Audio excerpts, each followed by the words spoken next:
আসসালামু আলাইকুম। কেমন আছেন আপনারা সবাই? রান্নাঘরে এখন বাজে হচ্ছে গিয়া 8:40। একটা রান্না হয়ে গেছে।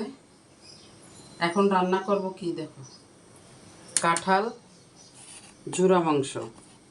তোমরা অনেকেই জানতে চাইছো জুরা মাংসটা আমি কিভাবে করছি। শুধু এর ভিতরে আমি পেঁয়াজ দেইনি, তারপরও জুরা মাংসটা করার ভিতরে একটাই আছে। জুরা মাংস আমি যেহেতু বেশি করছিলাম, এই জন্য জুরা মাংসটা আমি ধুয়ে একটু পানি ঝরা দিয়ে নিছিলাম সুবিধার জন্য। আর যারা অল্প করবা তোমরা, তারা কি করবা, পানিটা ঝরা না দিয়ে ওইটার ভিতরে সব ময় মশলা দিয়ে দিবা, পেঁয়াজ বাদে, পেঁয়াজ দিবা না।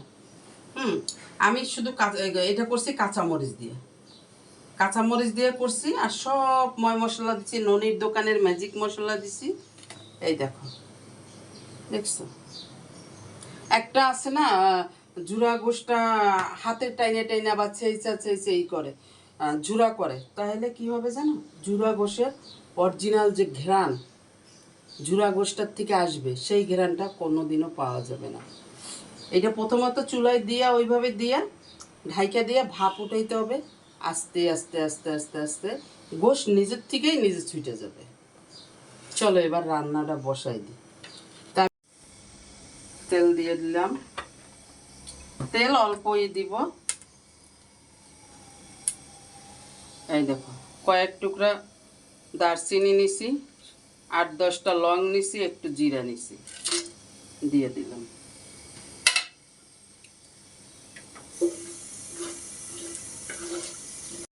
পেঁয়াজ দিয়ে দিছি। আনারকুলি ওইদিকে গেছিল, তাই পেঁয়াজ দেওয়াটা দেখাইতে পারিনি। কারণ এই দেখো, রসুন দিয়ে দিলাম।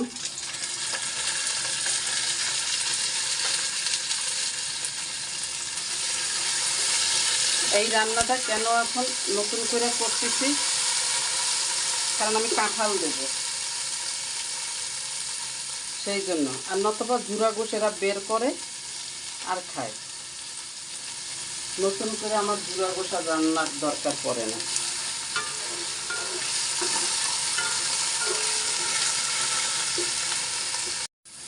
শুকনো মরিচ দিয়ে দেব 1 চামচ, হলুদও 1 চামচ, ধইনা আর জিরার গুঁড়া 1.5 চামচ। লবণ দেয়নি আনারকুলি না? না, লবণ আছে বাকি। লবণ,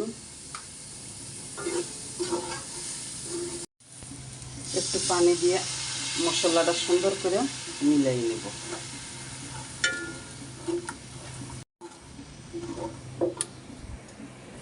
এবার দেব ননির দোকানের ম্যাজিক মশলা। মাশাআল্লাহ, কালার কি সুন্দর হয়েছে।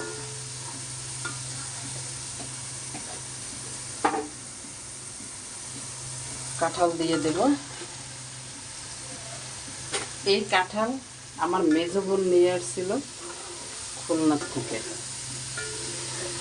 দেখো কত সুন্দর, অসুন্দর কুইটা একদম ঘুষাইয়া ঘাসাইয়া সব নিয়ে আসছিল। সুন্দর করে কষাই নিছি।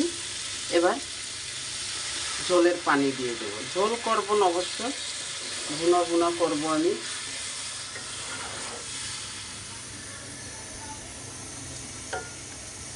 এই যে দেখো, হালকা গরম হয়েছে। এখন কি করব, এই যে দিলাম মরে বসাইয়া, চুলা ডিম করে দিয়ে দেব। দাও ডাইকে দাও, চুলার আঁচটা কমাই দাও। এইদিকে কাঁঠালের তরকারি, এদিকে হচ্ছে কালীবাউস মাছটা অনেক বড় ছিল, দেখছে একটা পিস কত বড় বড়। আনারকুলি ভাইজা নিচ্ছে, বেগুন দিয়ে ভুনা করা হবে। বেগুন দিয়া শুধু মাছ ভাজলে না খাওয়া হয় না, একটু তরকারির সাথে দিলে সবাই খুশি হয়ে খায়। বেগুন একটু ভাজা নিচ্ছি, হালকা ভাজা দিচ্ছি। পেঁয়াজ সুন্দর করে ভাজা নিলাম। এবার দেব লবণ, শুকনো মরিচের গুঁড়ো দিয়ে দেব পেঁয়াজ ভাজা 2 চামচ, হলুদ, পেঁয়াজের সাথে একটু শুকনো মরিচের গুঁড়োটা আমি হালকা আছে ভাজা নিলাম। এতে তরকারির কালারটাও সুন্দর আসবে, ঘ্রাণটাও সুন্দর আসবে। রসুন বাটা, আদা বাটা, সাথে দেব একটু নারকেল বাটা।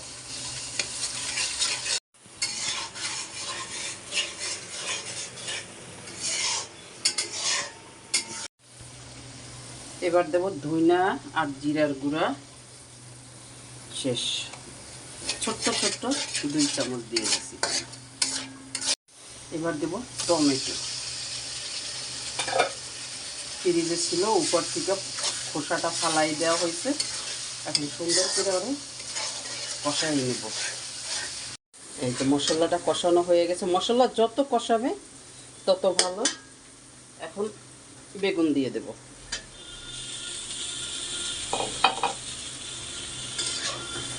আমি চাইলে বেগুন না দিলেও হয়তো, কিন্তু না, শুধু মাছ ভুনা করলে মাছ থেকে যায়, ঝোল দিয়ে খায়, আর সাথে একটু সবজি দিলে সবাই মাছটা সুন্দরভাবে খায়। ঝোলের পানি দিয়ে দেব।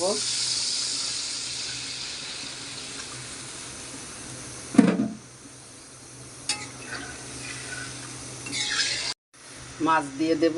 বিসমিল্লাহ।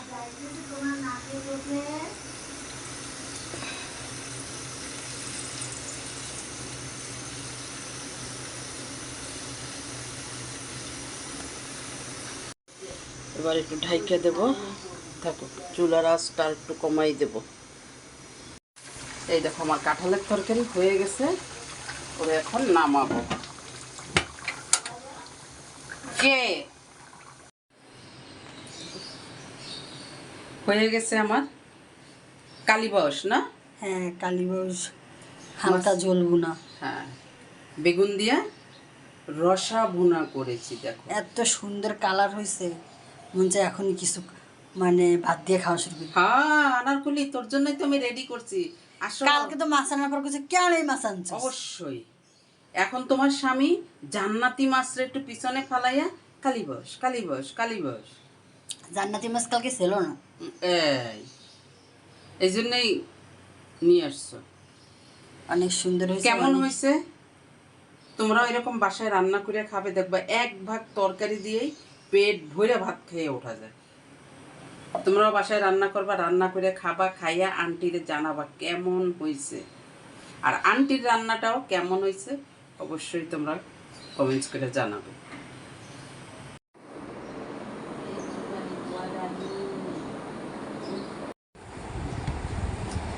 মাছ ভুনা কইরে খাওয়া হয়ে গেছে।